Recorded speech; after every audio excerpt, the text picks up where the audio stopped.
ఓం నమో నారాయణాయ శ్రీమతి రామానుజాయ నమః. శ్రీమన్నారాయణ చరణౌ శరణం ప్రపద్యే. అస్మద్గురుభ్యో నమః. అందరికీ నమస్కారం అండి. ఇది పాల్గొన మాసం. మనము ప్రతిసారి చెప్పుకుంటూనే ఉంటాము. పాల్గొన మాసము అంటే మనకు పౌర్ణమి, ఉత్తర పల్గుని, పూర్వ పల్గుని నక్షత్రం ఉన్నప్పుడు దాన్ని పాల్గొన మాసం అంటాం. దీని ఉత్తర పల్గుని నక్షత్రము అనేది చాలా పవిత్రమైనది. మనం మొన్ననే చెప్పుకున్నాం కదా, లక్ష్మీ జయంతి జరిగింది పంచమి రోజు పాల్గొన మాసంలో. అదేవిధంగా అంటే క్షీరసాగర మదనంలో లక్ష్మీదేవి ఆవిర్భవించింది పంచమి రోజు. అదేవిధంగా శ్రీరంగనాయకి కూడా ఉత్తర పల్గుని నక్షత్రం పౌర్ణమి రోజు అవతరించింది. మరి ఇంకా ఉత్తర పల్గుని నక్షత్రం అనేది లక్ష్మీ అమ్మవారు యొక్క జన్మ నక్షత్రం. కాబట్టి ఈ ఉత్తర పల్గుని నక్షత్రయుక్తమైన పౌర్ణమి రోజు ఈ అమ్మవారు మనకు వరం ఇచ్చింది. ఏం వరం ఇచ్చింది, ఎక్కడ ఇచ్చింది, ఆ వరం ఏంటి అనేది తెలుసుకోవాలని మీకు ఆశగా ఉందా లేదా? లక్ష్మీ అమ్మవారు వరం ఇస్తే ఏమి ఇస్తుందండి మనకు? లక్ష్మీదేవి. కాబట్టి మంచిగా ఈ వీడియోలో మొత్తం తెలుసుకుందాము. ఏం చేయాలి, ఎలా ఆ వరాన్ని మనం పొందవచ్చు అన్నీ కూడా తెలుసుకుందాం ఉన్నాము. అదేవిధంగా ఇప్పుడు పౌర్ణమి రాబోతుంది. మనకు హోలీ పండగ అనే తెలుసు, కానీ అంతకైనా ముఖ్యమైన విషయం ఏంటి అంటే ఉత్తర పల్గుని నక్షత్రంలో మనకు పౌర్ణమి అనేది వస్తుంది. కాబట్టి దీన్ని పాల్గొన మాసం అంటాము. ఈ ఉత్తర పల్గుని నక్షత్రం అనేది అమ్మవారి నక్షత్రం, అంటే లక్ష్మీ అమ్మవారి నక్షత్రం.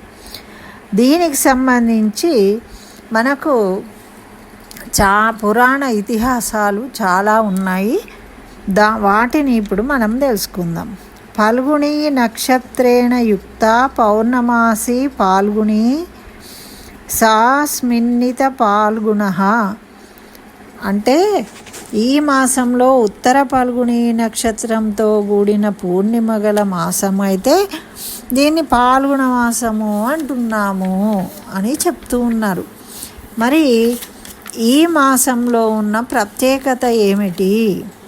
ఈ మాసంలో శ్రీ వెంకటేశ్వర స్వామి వారి సన్నిధానం ఎక్కడుంది? తిరుమల తిరుపతిలో ఉంది. అక్కడ తిరుమల తిరుపతి దేవస్థానానికి ఉత్తర భాగంలో శ్రీ వెంకటాచలంలో అతిశక్తివంతమైన పల్గుని పుణ్యతీర్థము అనేది ఉన్నది. అక్కడ చాలా తీర్థాలు ఉంటాయి కదా ఆ కొండ మీద. మనం ఈ తీర్థాల గురించి కూడా చెప్పుకున్నాం.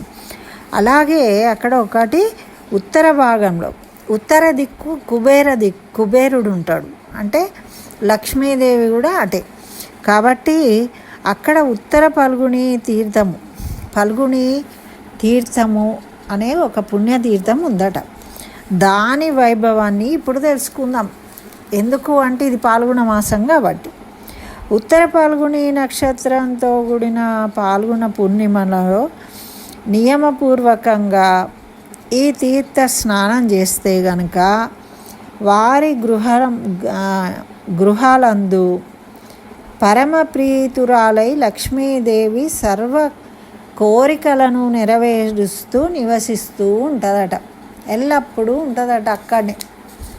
ఈ ఫల్గుని తీర్థంలో ఎవరైతే పౌర్ణమి రోజు స్నానం చేస్తారో ఆ అమ్మవారు వాళ్ళ ఇంట్లోనే ఉంటుందట, ప్రీతికరంగా, ఇంకా చాలా సంతోషంగా. చూడండి, మన ఇంటికి ఎవరైనా వస్తే వాళ్ళకు నచ్చి వచ్చిందనుకోండి చాలా కాలం ఉండాలనుకుంటారు. లేకుంటే ఏదో పని ఉంది అని వెంటనే వెళ్ళిపోదాం అనుకుంటారు. అయితే ఈ తీర్థంలో స్నానం చేసినందువల్ల మన పాపాలన్నీ తొలగిపోయి మనకు లక్ష్మీ అనుగ్రహం కలుగుతుంది అని చెప్తూ ఉన్నారు. అయితే దీనికి మరి ఎందుకు ఇంత పుణ్యతీర్థమైందో దీనికి సంబంధించిన కథ ఉంది. దాన్ని కూడా భక్తి శ్రద్ధలతో వినండి. చక్కగా లక్ష్మీ అమ్మవారికి ఆ లక్ష్మీనారాయణలకు నమస్కరించుకోండి. మొత్తము విన్న తర్వాత అప్పుడు మనకు ఈ కథ విన్న పుణ్యం కలుగుతుంది, దాంతో సంపదలు కలుగుతాయి. అయితే పూర్వము ఒకసారి బ్రహ్మదేవుడు, శివుడు, దేవతలు, సనక సనందనాదులు, మునులు, వశిష్ఠాది మహర్షులు అందరూ కూడా వైకుంఠంను వీడి ఎందుకు ఇక్కడ ఈ వెంకటాచలంలో వెంకటేశ్వర స్వామి రూపంలో ఆ విష్ణుమూర్తి ఉన్నాడు కదా, అందుకని అతి ప్రీతితోని వెంకటాచలానికి వచ్చిండ్రట వీళ్ళందరూ కూడా. ఆ వెంకటేశ్వర స్వామి వారిని చక్కగా దర్శించుకున్నారు. ఇక్కడ నిత్య కళ్యాణం, పచ్చతోరణం, వైభవోపేతంగా ఉత్సవాలు జరుగుతూ ఉంటాయి కదా, ఆ మహోత్సవ వైభవాన్ని దర్శించారట వీళ్ళందరూ. బ్రహ్మరుద్రాది దేవతలు అందరూ, మహర్షులు కూడా. అయితే ఈ వెంకటాచలానికి వచ్చి శ్రీస్వామి వారి ఉత్సవాలు దర్శించి వాళ్ళు చాలా ఆనందపడ్డారు. అయిన తర్వాత శ్రీవారి దగ్గర సెలవు తీసుకొని బ్రహ్మనేమో హంసవాహనం మీద సత్యలోకానికి వెళ్ళిండట. దేవేంద్రుడేమో విమానాన్ని ఎక్కి పుష్పక విమానము అమరావతికి వెళ్ళిపోయిండట. మరి పార్వతీపతి ప్రమదగణ పరివృతుడై వెంకటాచలానికి ప్రదక్షిణ చేసిండట. చేసి ఆ వెంకటాద్రికి ఆగ్నేయ భాగంలో ఒకటి లోతైన ప్రదేశం ఉందన్నమాట, లోయలాగా అద ప్రదేశము. అక్కడ కాపిల సరస్తీరము అంటారు దాన్ని. అది పరమశివుడికి బాగా నచ్చిందట. ఎందుకంటే ఎప్పుడు పరమశివుడు హిమాలయాల మీద అలా అంటే ప్రశాంతంగా ఉన్న చోట కూర్చుని రామనామ జపం చేసుకుంటాడు. కాబట్టి ఆయనకి ఈ ప్రదేశము నచ్చిందట, వాసయోగ్యంగా ఉంది అని. అప్పుడు అలా నిశ్చయించుకొని ఆ రజతాచలానికి వెళ్ళిండట. వెళ్ళి అక్కడ సనక సనందనాది యోగవర్యులు కూడా ఏం చేసిండ్రు, అలా వెళ్తూ పాప వినాశన తీరంలో ఆ అడవిలోంచి వెళ్తూ ఉంటే ఇవన్నీ తీర్థాలు కనిపిస్తాయి. అంత అడవే కదండి, శేషాచలం అడవులు. వాళ్ళేమో కొంత దూరం వెళ్ళేసరికి వాళ్ళకి పాప వినాశనం కనిపించిందట అడవిలో.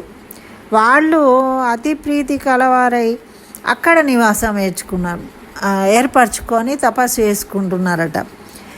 ఈ పరమశివుడేమో ఈ కపిల తీర్థం మనకు తెలుసు కదా, కపిల తీర్థం చాలామంది చూసే ఉంటారు. దాన్నే కాపిల సరస్తీరము అంటారు. అది లోపల ఉండేదన్నమాట ముందు. అక్కడ పరమశివుడు తపస్సు చేసుకుంటున్నాడు. అట్లనే వీళ్ళు సప్త ఋషులేమో అక్కడికి ఉత్తర పూర్వంలో ఉన్న ఫల్గుని తీర్థానికి వెళ్ళిండ్రట. ఆ తీరానికి వెళ్ళి అక్కడ ఆశ్రమాలను ఏర్పరచుకొని నివసిస్తూ చక్కగా ఆ తీర్థంలో స్నానం చేస్తూ ఆ తీరంలోనే ఆశ్రమాలలో ఉంటూ తపస్సు చేసుకుంటూ ఉన్నారట ఈ సప్త ఋషులు. అయితే అప్పుడు సప్త ఋషులలో వశిష్ఠ మహర్షి, ఈ అరుంధతీదేవి కూడా ఉంది కదా, ఆమె కూడా ఆ తీర్థంలో స్నానం చేసి రోజు తపస్సు చేసుకుంటూ ఉండేదట. అయితే ఆమె తపస్సుకు సంతోషపడిందట జగన్మాత లక్ష్మీదేవి. ఈ పాల్గొన పూర్ణిమ రోజు ఆ తీర్థతీరంలో ప్రత్యక్షమైంది అరుంధతీదేవికి. ఆమె రోజు ఆ పల్గుణ తీర్థంలో స్నానం చేస్తూ తపస్సు చేస్తుంది కదా.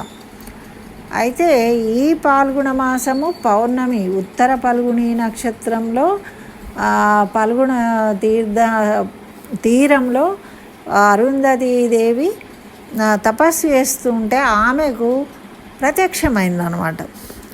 ప్రత్యక్షమయ్యి ఇంకా అమ్మవారు ప్రత్యక్షం అవడం అంటే ఇంకేంటండి చెప్పండి. ఆమెకు ఇష్టమైన వరములు ఇచ్చిందట. నువ్వు ఏది కోరుకుంటే అది వరం ఇస్తాను, నువ్వు భక్తిగా నన్ను జపించినవు కాబట్టి అని చెప్పిందట. అని చెప్పి అమ్మ సంతోషంతో ఏం వరం ఇచ్చిందట అంటే, ఈ తీర్థంలో ఉత్తర పాల్గొని నక్షత్రంతో కూడిన పాల్గొన పూర్ణిమ దినంలో ఎవరైతే ఏ మానవులైతే స్నానం చేస్తారో వారి గృహములందు నేను వారి కోరికలు తీరుస్తూ చక్కగా నివసిస్తాను అని వరం ఇచ్చిందట. అరుంధతీదేవి తపస్సు చేయడం వల్ల మానవులందరికీ లక్ష్మీదేవి స్వయంగా ప్రత్యక్షమై వరం ఇచ్చింది. ఏమని? ఆ పాల్గొని తీర్థంలో ఎవరైతే ఈ పాల్గొన మాసము పౌర్ణమి రోజు పాల్గొని నక్షత్రం, ఉత్తర పాల్గొని నక్షత్రంలో పాల్గొని తీర్థంలో స్నానం ఎవరు చేస్తారో వాళ్లకు ఆ లక్ష్మీ ప్రసన్నమై వాళ్ళ ఇంట్లోనే నివసించి వారి కోరికలను నెరవేరుస్తాను అని. చూడండి ఎంత గొప్ప వరం అండి, ఎంత సులభంగా మనం సంపాదించుకోవచ్చు. మరి ఇప్పుడు మనం అందరము ఆ అమ్మకు నమస్కరించుకోవాలి, అరుంధతీదేవికి, ఆ మహర్షులకు. అక్కడ తపస్సు చేయడం వల్లనే కదా ఆ శక్తి కలిగింది. ఇప్పుడు ఆ అరుంధతీదేవి అక్కడ తపస్సు చేయడం వల్లనే కదా ఆ లక్ష్మీ అమ్మవారు అవతరించింది, అక్కడ ప్రత్యక్షమైంది. మళ్ళీ మన కోసము ఒక వరాన్ని కూడా ఇచ్చింది. కాబట్టి మనం అందరం ఎలాగండి, అయ్యో ఇంత మంచి విషయం ఇప్పుడు చెప్పిండ్రు, మనం అక్కడికి వెళ్ళలేము, స్నానం చేయలేము, ఎలాగా అని మనము బాధపడే అవసరం లేదు.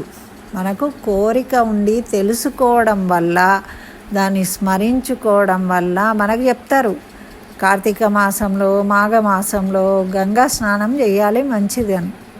మళ్ళీ ఏం చెప్తారండి పురాణాలు? మనకు మానవులకు ఎన్నో కష్టాలు ఉంటాయి తెలుసు, ఇబ్బందులు ఉంటాయి. కాబట్టే వాళ్ళు ఏం చెప్తారు, ఇంట్లో ఉన్న నీళ్ళని గంగే గంగే గంగే అని 3 సార్లు తాకి, గంగే చేవ యమునే చేవ నర్మదా సింధు కావేరి అని చదువుకుని ఆ నీళ్ళని స్నానం చేసినట్టయితే గంగా తీర్థం స్నానం చేసినట్టు ఆ పుణ్యఫలాన్ని పొందుతారు అని.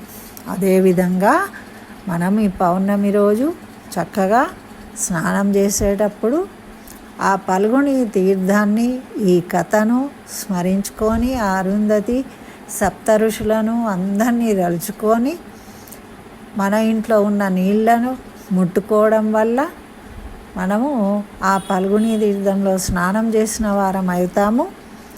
అదేవిధంగా ఆ రోజు చక్కగా లక్ష్మీదేవిని అష్టోత్తర శతనామాలతోని పూజించుకొని లక్ష్మీనారాయణులకు లక్ష్మీనారాయణ హృదయాన్ని పఠించి పాలతో చేసిన పాయసాన్ని నివేదించి చక్కగా ఇంట్లో పెద్దవాళ్లకు అందరికీ తీర్థ ప్రసాదాలు ఇచ్చి మనము వాళ్ళ పెద్దల ఆశీర్వాదం తీసుకున్నట్టయితే చక్కగా ఆ అమ్మ మనను కూడా అనుగ్రహిస్తుంది. కాబట్టి అందరూ ఈ కథ వినండి, చక్కగా మీరు ఇతరులకు, మీ బంధుమిత్రులకు కూడా షేర్ చేయండి. మనం ఏ లక్ష్మీదేవి కథ చూసినా కూడా ఏముంటుందండి, అందరినీ పిలిచి చేయడము సంతోషంగా, అది అమ్మకి ఇష్టం. మనకే కావాలి, నాకే కావాలనే స్వార్థం ఉన్న చోట లక్ష్మీదేవి ఉండదు. లక్ష్మీదేవి కళకళలాడాలంటే ఇంట్లో ఎప్పటికీ బంధుమిత్రులు వస్తూ వెళ్ళాలి, అందరికీ మనము అన్నీ పంచుతూ ఉండాలి. మన ఆనందాన్ని పంచాలి, మన డబ్బును పంచాలి, మనం తినే ఆహారం పంచాలి, అందరినీ సంతోషపెట్టాలి. అప్పుడే లక్ష్మీదేవి మన ఇంట్లో స్థిరంగా ఉంటుంది. కాబట్టి చక్కగా అందరికీ షేర్ చేయండి. ఓం మహాలక్ష్మి అయిన మహా అనే నామాన్ని తప్పకుండా లైక్ చేయండి, కామెంట్లో రాయండి. ఇంత మంచి అవకాశాన్ని వదులుకోకండి. అయ్యో ఈమె చెప్పింది కదా, ఇప్పుడు ఈ ఛానల్ వాళ్ళకి నేను లైక్ చేసి వీళ్ళకి గొప్ప అయిపోతారు, మనం కామెంట్లు రాస్తే వీళ్ళకేమో డబ్బులు వస్తాయేమో అనుకొని వెనక్కి పోకండి. మీరు రాయడం వల్ల మీ డబ్బులు పోవు, మీరు రాయడం వల్ల మీకు పుణ్యం కలుగుతుంది. అది మీరు అర్థం చేసుకోవాలి. లైక్ చేయండి, కామెంట్లో ఓం మహాలక్ష్మి అయిన మహాని రాయండి. మరి ఇంకా ఛానల్ సబ్స్క్రైబ్ చేసుకోకుంటే సబ్స్క్రైబ్ చేసుకోండి. ఇటువంటి మంచి మంచి విషయాలను మీకు వెంటనే తెలుసుకోవడానికి అవకాశం ఉంటుంది. ఇదండి మరి ఉత్తర ఫల్గుణి నక్షత్రం యొక్క గొప్పతనము, ఫల్గుణి తీర్థం యొక్క గొప్పతనం. ఇప్పుడే కాకుండా మీరు ఎప్పుడు వెళ్ళినా తిరుపతికి ఈ విషయాన్ని గుర్తుపెట్టుకోండి. మీ బంధువులు ఎవరైనా వెళ్ళినా వాళ్ళకు కూడా తెలియజేయండి. ఆ ఫల్గుణి తీర్థం ఎక్కడుందో తెలుసుకొని అక్కడికి వెళ్ళి స్నానం ఆచరించమనండి. లేదు మనకు అది అందుబాటులో లేనట్టయితే ఎక్కడైతే మనము కపిల తీర్థంలో కానీ పాపనాశనంలో కానీ స్నానం చేస్తూ ఆ ఫల్గుణి తీర్థాన్ని స్మరించినా కూడా మనకు ఆ ఫలితం అనేది పొందుతాము. కాబట్టి అందరికీ షేర్ చేయండి. స్వస్తి. సర్వం శ్రీకృష్ణ చరణారవిందార్పణమస్తు.